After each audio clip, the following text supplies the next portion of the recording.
Yung pork chop ko, gawin nating masarap na ulam ito. Hiwain muna natin yung balat. Isang kutsarang garlic powder, isang kutsaritang paminta, kalahating kutsaritang asin, at kalahating kutsaritang paprika. So, budburan natin yung baboy. Guys, pwede din kayong gumamit ng chicken breast dito. Alisin nyo lang yung buto. I-spread lang natin ng mabuti ito.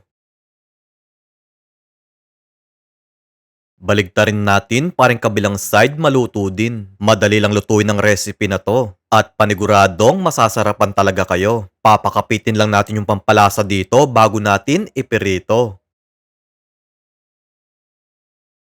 Magpainit tayo ng mantika. Tapos pirituhin na natin.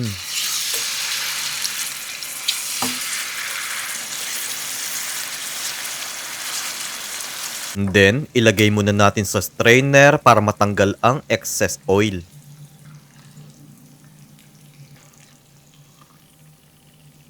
Yung mga non-stick pan, silicone utensils at yung chopping board na ginagamit ko, nasa comment section kung saan ko nabili ang mga ito. Magtunaw tayo ng butter. Pwede din kayong gumamit ng margarine. Maggisa tayo ng 5 pirasong bawang. Isang kutsarang toyo at 2 kutsarang honey. So, haluin lang natin tong mabuti. Ibuhos na natin yung kalahating kutsarang suka. Kapag luto na yung suka, haluin na natin. Maglalagay din ako ng paminta pampalasa. So, ganito lang kadali ang paggawa ng honey garlic sauce.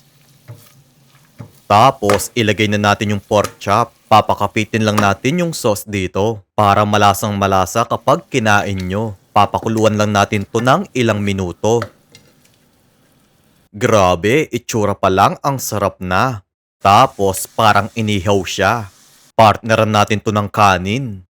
Dried parsley naman itong nilagay ko. Kaya kung gusto nyo pang makapanood ng mga recipe na pang negosyo, mag-follow lang kayo kay Lokong Kusinero para ma-update kayo sa mga susunod na video.